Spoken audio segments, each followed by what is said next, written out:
C'est Mehdi Boudissa, c'est ça? Bon pour vous? C'est bon. Ok. Bonjour à tous, merci pour l'invitation. Donc, je suis Mehdi Boudissa, praticien hospitalier universitaire au CHU de Grenoble. Et je remercie bien sûr l'Académie nationale de chirurgie pour son invitation et le Chaos pour m'avoir proposé de présenter finalement les nouvelles Eldorado en traumatologie. Et on va parler plutôt de la chirurgie du bassin, sachant que tout ce qu'on va voir aujourd'hui est bien sûr extrapolable à la chirurgie traumatologique en règle générale. Top. Donc, les fractures du bassin, c'est un véritable challenge chirurgical en termes de compréhension de la fracture, puisque le premier challenge, c'est bien sûr de bien classer ces fractures d'après la classification de Le Tournelle, ce qui n'est déjà pas évident en soi. Puis ensuite, il faut choisir la bonne stratégie chirurgicale, à savoir quelle voie d'abord, quel type de réduction et quel type de fixation utiliser. Le pronostic de cette chirurgie, il est essentiellement fonctionnel, puisqu'on sait que si on a une mauvaise réduction, et par mauvaise réduction, on entend finalement un décalage ou un écart interfragmentaire de plus de 3 mm, on sait qu'on s'expose à un mauvais résultat clinique et à une arthrose précoce. En ce qui concerne les fractures de l'anneau pelvien, une mauvaise réduction est considérée au-delà de 10 mm, mais avec des mauvais résultats également cliniques en cas de malréduction. Top. Donc, la chirurgie assistée par ordinateur, elle va s'inviter à plusieurs étapes. Marc-Olivier en a parlé, et on en a parlé aussi lors de la première communication. Elle va s'inviter en préopératoire, en termes de diagnostic, en termes de classification, puis en termes de planification. À ce niveau-là, les technologies utilisées seront la segmentation, la simulation et l'impression 3D. Ensuite, au niveau péropératoire, en termes d'implants et d'imagerie, avec toujours des technologies d'impression 3D, de plaques faites sur mesure, de navigation et de robotique, et enfin en post-opératoire, notamment dans la surveillance avec la gestion des big data et l'intelligence artificielle, et Nicolas Reyna en parlera juste après. Top. Donc la première étape, finalement, en termes de planification et préopératoire, c'est de faire de la segmentation d'images. Donc pour ça, l'objectif, c'est d'obtenir des modèles 3D avec une séparation des fragments osseux à partir des données d'ICOM du patient. Et on utilise plusieurs méthodes qui sont présentes, le seuillage de niveau de grille, les modèles déformables, la croissance de région. Et il y a plusieurs tentatives dans la littérature pour standardiser une segmentation automatique des fractures du bassin, ce qui reste extrêmement compliqué compte tenu de la grande variété fracturaire et surtout de l'interpénétration à la fois d'os spongieux et d'os cortical. Top. Donc, vous pouvez voir qu'il y a différents logiciels qui existent avec leurs avantages et leurs inconvénients. Certains sont open source, d'autres sont payants, et chacun de ces outils présente finalement comme particularité le fait qu'au final, il y a forcément besoin à un moment donné d'une intervention humaine pour pouvoir définir quelles sont les limites de la fracture. Top. Donc, on a utilisé pour notre part un logiciel qui s'appelle ETK Snape. Top. C'est un logiciel de segmentation semi-automatique open source qui va partir sur une méthode standardisée de seuillage de niveau de grille, où on va définir donc avec une différenciation sur l'unité Hounsfield la variété fracturaire. Et ensuite, on va utiliser un algorithme de croissance de région. Top. Avec ces systèmes de croissance de région, on va placer des petites boules au sein de l'os, et il va y avoir un algorithme qui va essayer de définir les frontières entre les différents fragments osseux. Top. Mais à la fin, on ne pourra pas se passer d'une finition manuelle. Top.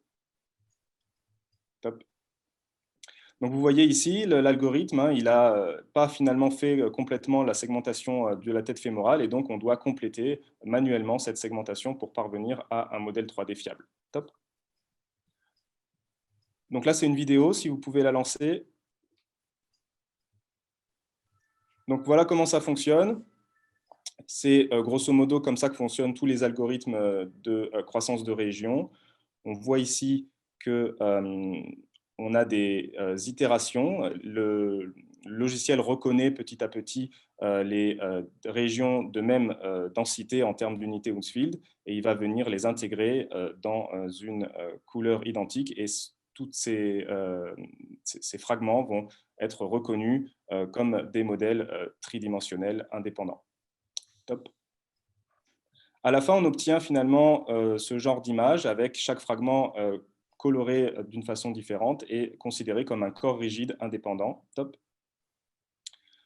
Le problème, c'est que il y a forcément cette finition manuelle qui n'est pas parfaite. Et donc, si on veut réduire la fracture, on s'expose à des collisions anormales. Et en plus de ça, c'est extrêmement chronophage, c'est-à-dire qu'en moyenne, pour segmenter un bassin, on est sur de l'ordre de 2 à 3 heures de travail Oui. pour l'ordinateur. Top. Donc, on a proposé de traiter l'image à l'aide d'un logiciel qui s'appelle MeshLab. Top. Top. Ce logiciel permet finalement, grâce à des filtres de traitement d'image, d'obtenir une image beaucoup plus lisse, notamment de rayer les imperfections et ainsi de faire une réduction. Top. On s'est rendu compte que cette segmentation, elle était très utile dans la première étape de diagnostic, qui est la classification. Et on a proposé à des internes en chirurgie de classer 23 fractures du cotyle, 6 simples et 17 complexes. On a utilisé d'une part les modèles issus de la segmentation et d'autre part les modèles issus des reconstructions volumiques qui sont fournis par le radiologue en voxel à partir des scanners. Top. Et en fait, on s'est rendu compte qu'on obtenait de façon significative une amélioration de la classification de ces fractures grâce à la segmentation qui permettait vraiment de faire la part des choses entre les différents fragments et donc de mieux classer les fractures. Top. La deuxième étape pour la chirurgie ST par ordinateur dans cette pathologie acétabulaire et cotyloïdienne, c'est la simulation. Et lorsqu'on regarde dans la littérature les papiers qui sortent dans ce domaine, on se rend compte que c'est en pleine croissance assez exponentielle. Et finalement, on se rend compte aussi que la France est un peu en retard puisque près de 50% des papiers sont des papiers anglo-saxons avec une prédominance américaine. Top. Le problème de ces outils de simulation, c'est qu'ils reposent sur un modèle qui est essentiellement géométrique et qui fonctionne à la façon d'un puzzle tridimensionnel. C'est-à-dire que les utilisateurs vont pouvoir récupérer les fragments osseux et les mobiliser librement dans l'espace pour pouvoir réduire la fracture, à l'image d'un puzzle tridimensionnel. Il a été démontré que cela permettait une meilleure compréhension et donc à terme une meilleure réduction et diminuer le saignement et la durée opératoire. Pour cela, on peut cumuler également des outils d'impression 3D ou de plaques patients spécifiques. Top. On voit ici encore un exemple de ce qu'on peut faire avec ces logiciels de simulation. Top. Le problème, c'est que ces modèles, finalement, ils ne sont pas vraiment réalistes, puisque dans la vraie vie, on ne peut pas prendre un fragment osseux et le bouger librement, encore moins en chirurgie cotyloïdienne, puisqu'on va se balader à travers des éléments vasculo-nerveux importants, et on n'a jamais une vision complète de la fracture. C'est-à-dire qu'à travers une des voies d'abord, on doit imaginer ce qui va se passer de l'autre côté de l'anneau pelvien ou du cotyle. Donc, avec ces modèles-là, on ne simule pas la voie d'abord, on ne simule pas les tissus mous et leurs interactions, et en fait, on ne simule pas du tout les manœuvres et les séquences de réduction, donc c'est une planification qui reste après tout incomplète. Top. Et donc, on propose un nouveau paradigme, c'est finalement de développer un modèle biomécanique patient-spécifique. Parce qu'on l'a vu tout à l'heure dans la première conférence, c'est qu'on va s'orienter de plus en plus vers des implants patients-spécifiques. En chirurgie programmée, on a le temps de les mettre en place, ces implants patients-spécifiques, mais en traumatologie, on est dans un degré d'urgence, et donc le challenge, c'est finalement de produire tout ça de façon assez rapide. Et donc, on propose de créer un modèle biomécanique patient-spécifique et de simuler non pas le moyen de le résultat final, c'est-à-dire la réduction, mais comment est-ce qu'on va y parvenir. Top. Donc, je vous présente un cas concret, une patiente d'une vingtaine d'années qui avait une fracture complexe à la fois de l'anneau pelvien et également du cotyle, une transverse plus paroi postérieure avec une luxation de la tête fémorale.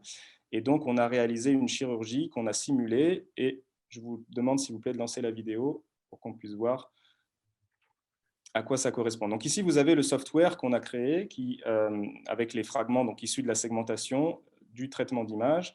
Et vous voyez que de façon très simple, on va pouvoir créer un modèle biomécanique en mettant en place les différents éléments qui sont importants au moment de la chirurgie et qui jouent sur la réduction. Ce qui est important, c'est que chaque fracture est unique et donc, en fonction de la fracture, on va adapter la présence ou non de ces éléments. Par exemple, ici, on voit qu'on a une luxation de la tête fémorale, donc la capsule postérieure sera forcément abîmée et ne sera pas simulée. Ici, on a mis en place les ligaments sacrotubéreux et sacro-ischiatiques.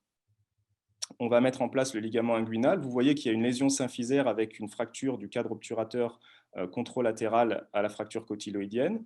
Donc, on va mettre en place les deux ligaments inguinaux. La symphyse est abîmée, donc on ne va pas la simuler, mais on peut la simuler lorsqu'elle n'est pas abîmée. Et ensuite, on va simuler les différents daviers de réduction qu'on va mettre en place. Donc, ici, par exemple, un davier de Jungblut qui viendrait réduire cette fracture ou un davier à pointe. On va simuler également l'effet d'un picador qui viendrait pousser de façon médiolatérale sur la fracture de branche.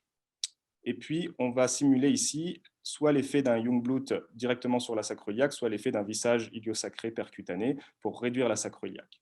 Le problème maintenant, c'est dans quelle séquence de réduction on va faire cette chirurgie. Est-ce qu'on va d'abord s'occuper de l'anneau pelvien ou est-ce qu'on va s'occuper du cotyle? C'est un vrai dilemme dans ces cas-là.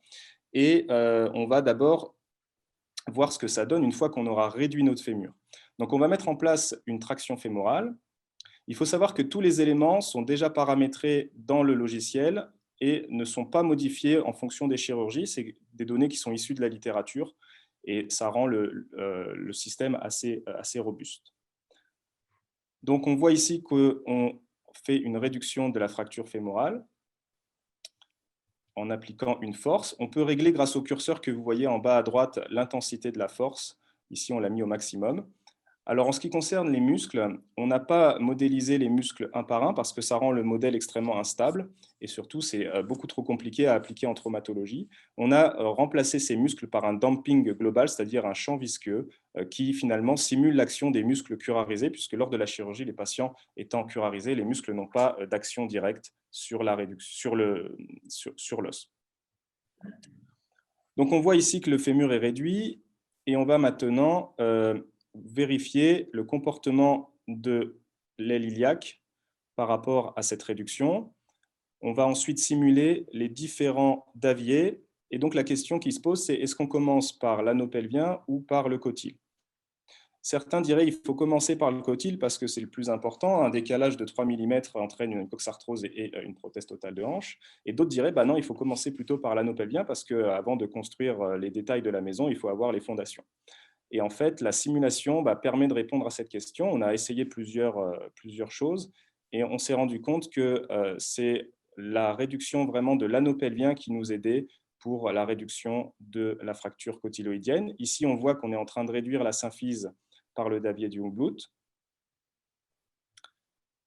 On va ensuite fixer cette réduction de façon définitive en bloquant le fragment osseux concerné, comme si on avait mis une plaque finalement, ce qui s'est passé pendant l'intervention. On va ensuite tenter de réduire avec le picador, donc c'est le rouge, là, le curseur rouge qu'on vient de mettre en place, et on voit qu'il ne se passe rien. Et en fait, il ne se passe rien parce que l'articulation sacro-iliaque est encore fermée, est encore ouverte, et c'est ça qui pose un véritable problème pour la réduction. Et donc, dès qu'on va activer le curseur de l'articulation sacro-iliaque, on se rend compte que la réduction s'obtient de façon satisfaisante. Et donc, c'est finalement la réduction de l'anneau pelvien dans ce cas-là qui a été déterminante pour nous aider ensuite à la réduction du cotyle et non l'inverse. Et donc, cette simulation permet vraiment d'anticiper les gestes que l'on va faire pendant l'intervention et nous fait gagner un temps précieux. On voit ici donc la réduction finale obtenue une fois que la partie sacro-iliaque est complètement réduite. Ça nous permet aussi de voir qu'en postérieur, la réduction n'est pas parfaite et qu'on aura besoin de 2 temps. Et c'est ce qui s'est passé pendant l'intervention. On a dû avoir accès à un temps postérieur. Top. Donc, on a fait cette intervention et cette simulation sur une dizaine de patients qu'on a comparé à un groupe standard de façon prospective et comparative. Et on a eu de façon significative une réduction de la durée opératoire et une réduction de la perte sanguine. On n'a pas pu mettre en évidence d'amélioration en termes de qualité de réduction, sans doute parce que le nombre de patients dans le groupe simulation et dans le groupe standard n'est pas assez important pour mettre cette différence en évidence. Top. L'autre option, c'est l'impression 3D. Ça, on en a parlé beaucoup. Ça permet de mieux comprendre la fracture et ça permet aussi de mouler des plaques sur l'os sain contralatéral ou sur l'os réduit et ensuite de gagner du temps au moment de l'intervention. Top. On peut l'appliquer à la fois sur le cotyle ou sur l'anneau pelvien. Top. Lorsque l'on regarde dans la littérature, on se rend compte que toutes les études montrent une amélioration en termes de durée opératoire et en termes de réduction sanguine. Top. Concernant la navigation, comment est-ce qu'elle est utilisée en traumatologie? eh bien, elle est utilisée essentiellement lors de contrôles, c'est-à-dire que l'on fait la chirurgie, on fait un contrôle fluoroscopique 2D. Une fois que la réduction et que le positionnement des implants est correct, on utilise alors à ce moment-là la navigation ou le CT péropératoire. Et si c'est incorrect, on reprend la chirurgie. Si c'est correct, eh bien, on valide ou alors on complète par la mise en place de vis un petit peu difficiles techniquement. Top. C'est ce que montre finalement cette étude où on se rend compte que lorsque l'on compare la navigation versus la navigation dans la chirurgie acétabulaire, on se rend compte qu'on réduit bien sûr la durée opératoire, on réduit le saignement, mais aussi on se rend compte que les vis jugées dangereuses sont plus nombreuses, donc on ose plus de choses, on réduit mieux avec moins d'écart et de marge d'escalier. Et en termes de radiation, ce qui est important également, on le voit ici, c'est que finalement, par rapport à la technique conventionnelle, on est moins irradiant. Top. Lorsque l'on utilise cette technologie pour la fixation de l'anneau pelvien, on parle notamment ici des vissages percutanés, on observe les mêmes conclusions. Top. Et dans notre expérience, on a une grosse expérience de fixation percutanée avec des vissages iliosacrés. On s'est intéressé finalement à définir des indications pour lesquelles on ne pouvait pas se passer de la navigation. Et de façon intéressante, lorsqu'on compare notre groupe fluoroscopie standard versus groupe navigation, on se rend compte que pour la série globale, au final, les vis ne sont pas mieux placées. En revanche, la durée opératoire est améliorée et diminuée avec le groupe standard. Donc la navigation nous prend plus de temps et irradie plus. À partir du moment où on part sur une analyse en sous-groupe sur des vissages soit multiples, soit dysplasiques, soit cimentés, on observe alors un intérêt à la navigation puisqu'on réduit la durée opératoire et puis surtout on positionne beaucoup mieux les vis dans les sacrums dysplasiques. Top. Concernant la robotique, ça reste encore confidentiel, on en a parlé un peu, le DaVinci a été utilisé dans une fracture de l'anneau pelvien avec ici essentiellement un case report et une note de technique. C'est quelque chose qui n'est pas encore de pratique courante. Top. Je vous remercie pour votre attention.